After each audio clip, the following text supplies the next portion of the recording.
नमस्कार मित्रमैत्रिणींनो, आपण भविष्य बघतोय सगळ्या राशींचं 20 जून 2026 ते 19 जुलै 2026. मी असे मधलेच दिवस का घेतलेत याचं कारण असं आहे, 20 जूनला जस्ट 16-17 तारखेला बदललेला रवीचा परिणाम दिसतो आणि 19 जुलै म्हणजे 16-17ला बदलणारा रवीचा परिणाम दिसतो. दोन्ही रवींचं तुम्हाला काय तुमच्या राशीसाठी भविष्य कसं आहे, कारण रवी हा राजा आहे ना, त्यामुळे त्यासाठी मी असे 2 दिवस घेतलेले आहेत. आपण वृश्चिक राशीकडे जाऊया. वृश्चिक राशी अतिशय सडेतोड, धाडसी, कमी लोकांशी बोलून चांगली मैत्री करणारी आणि गूढ ज्ञानाची आवड असणारी तुमची रास आहे. काय म्हणतात गोचरीचे ग्रह बघूया. उद्योजकांसाठी मंगळाची स्थिर रास लाडकी अष्टमातली स्वामी मंगळ हा राशीवर दृष्टी टाकतोय. अतिशय फोकसनी तुम्ही काम करणारे आहातच. गुरु तुमच्या राशीचा मित्र, त्याची दृष्टी भाग्यातून तुमच्या राशीवर आहे. ही 5वी म्हणजे अमृत दृष्टी गुरुची आहे.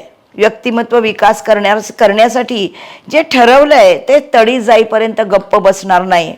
ही माणसं भाग्यातला गुरु नवीन गोष्टीतही खूप चांगले यश देण्यासाठी भाग पाडतील त्याला. उद्योगधंदा पंचमाकडे गुरु बघतोय. शनी तिथेच आहे. शनी तुमच्या क्षमतेवर लिमिटेशन घालूच शकत नाही, कारण गुरु त्याच्यावर दृष्टी टाकतोय. गुरु प्रसरण करतो, त्यात तो गुरुच्याच राशीमध्ये आहे. क्रिएटिव्ह आयडिया खूप असतील तुमच्या बिझनेसमध्ये. 21 ते 23 जून आणि 26 ते 28 जून खूप प्रगतीने मन आनंदी राहील. दशमात केतू आहे चंद्राबरोबर आणि शुक्राबरोबर. कधी कधी एकदम टोकाचे निरीच्छ होणार, तर कधी कधी एकदम खूप क्रिएटिव्ह होणार. दशमाचं काम करताना नवीन शिकायचं पण आहे. केतूच्या मागेच गुरु आहे, तो तुम्हाला उत्साही बनवून नवीन काहीतरी शिकायला अतिशय उद्युक्त करणार आहे. 22 जून पासून बुधाची दृष्टी तृतीयावर आहे. खूप गोष्टी बुद्धीतून पराक्रम करणाऱ्या डोक्यात येतील. 7 जुलैपर्यंत खूप क्रिएटिव्ह आयडिया येतील. संशोधनाचे काम असेल अशा कामामध्ये गती येईल. अडकलेले पैसे मिळतील. रवी 16 जुलैपासून खूप ॲक्टिव्हली कामात ठेवणार आहे. दशमेश रवी आहे, तो भाग्यातून गुरुजनांचा सहवास देईल. नवीन ज्ञानामध्ये क्रिएटिव्हिटीने काहीतरी करावंसं वाटेल. विवाहोत्सुक तरुणांना, त्याच्यातही विवाह झालेल्यांना नवदाम्पत्याला अपत्याची चाहूल लागू शकते. पण पंचमामध्ये शनी मार्च 2025 मध्ये तो तिथून पुढे गेला पंचमातून षष्ठात की मग हा योग आहे, कारण गुरु अजून तिथेच आहे.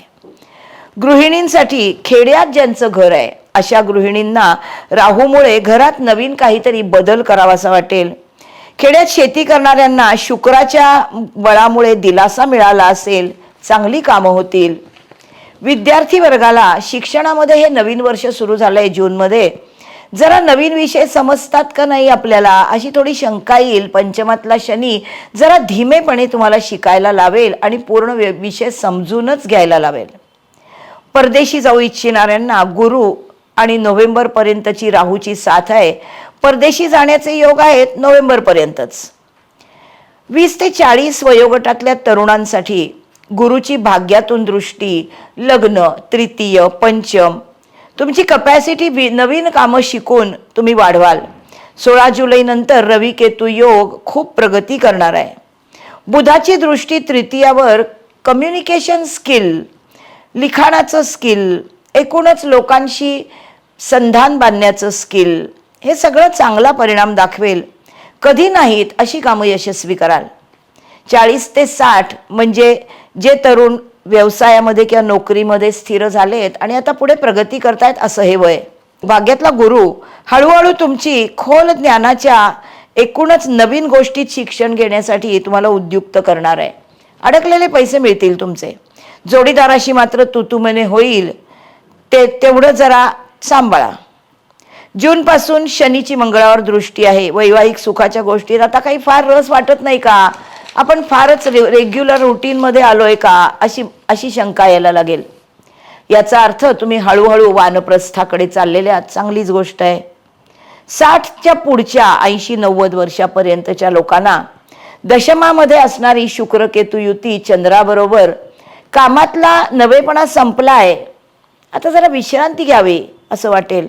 मंगळाची एन्थुझियास्टिक रास आहे, त्यामुळे विश्रांती म्हणजे एक कामातनं दुसरं काम. काहीतरी नवीन करूया असे विचार गुरुच्या लग्नावरच्या दृष्टीमुळे येणारच आहेत. मंगळाची रास आहे. वय हा एक फक्त आकडा आहे, एनर्जीशी त्याचा काही संबंध नाही. आणि फोकस्ड एनर्जी म्हणजे मंगळ आहे. त्यामुळे अतिशय एनर्जेटिक रास आहे. त्यामुळे कुठल्या वयामध्ये काय याला फारसा अर्थ राहत नाही. एनर्जी आणि ग्रहांची साथ पॉझिटिव्ह असेल तर वाटेल ती गोष्ट सहज शक्य असते तुम्हाला. विशाखा आहे गुरुचं नक्षत्र, अनुराधा आहे शनीचं नक्षत्र आणि ज्येष्ठ आहे बुधाचं नक्षत्र या राशीमध्ये येतं. विशाखा नक्षत्राच्या सर्वच लोकांना 23 जून, 27 जून, 3 जुलै धनयोग आहे.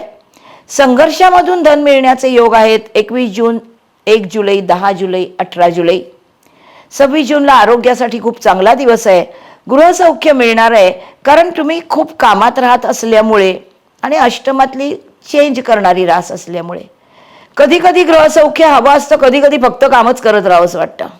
गृहसौख्याचे दिवस आहेत 8 जुलै, 16 जुलै आणि 19 जुलै. अनुराधा आहे शनीच्या नक्षत्रामध्ये. 20 जून आणि 9 जुलैला ग्रहसौख्य आहे. संघर्षामधून फळ मिळणार आहे चांगलं.